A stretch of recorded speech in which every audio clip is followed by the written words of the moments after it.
Esther Allen, and I serve as the Senior Director of Communications for the Alliance for the Peace of Jerusalem. In December 2017, we held a press conference at the National Press Club in Washington, D.C., announcing the findings of a study we did about American evangelicals and their views on Israel. The findings were telling. There were a growing number of evangelicals, particularly those among the younger generation, who did not have a concern for or a biblical conviction of God's role for Israel. And not only that, but trends were showing that supersessionism, otherwise known as replacement theology, were becoming the predominant theology of a new generation. As an older millennial myself, I can see where supersessionism begins to take place. As a rising generation seeks to care for the oppressed, many see the only victims as Palestinians.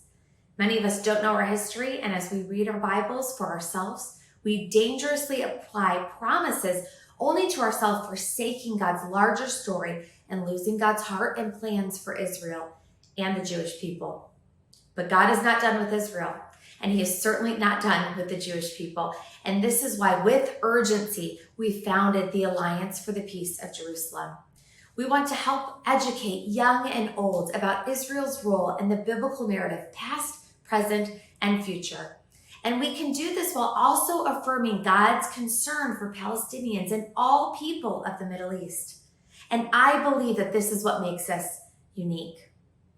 We desire to unite pro-Israel evangelicals to counterbalance the growing supersessionist trends within the global evangelical movement.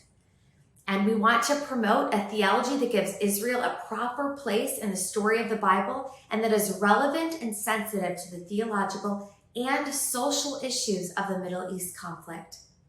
We strive to create a theological position that is positive towards Israel while also demonstrating care and concern for the spiritual well-being of Palestinians and all citizens of the Middle East.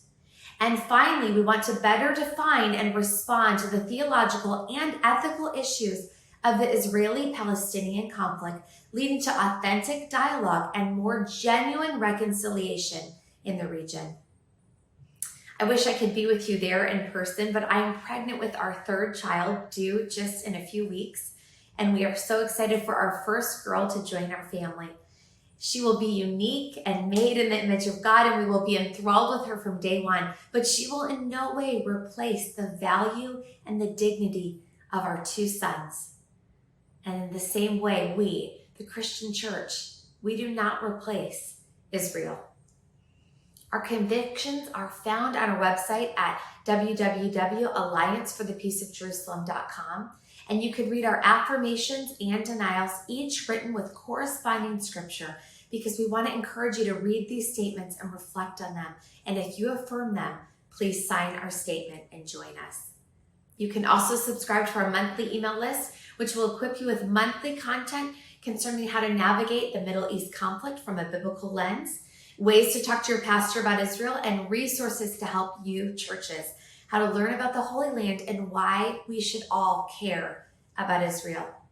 Our two major demographic studies, which were administered and analyzed by Lifeway Research, can also be found on our website.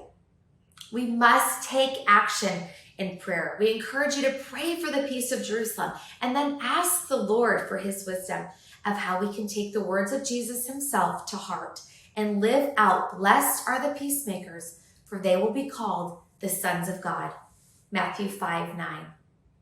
Thank you for joining us at this conference. May God bless you, and may God bless Israel.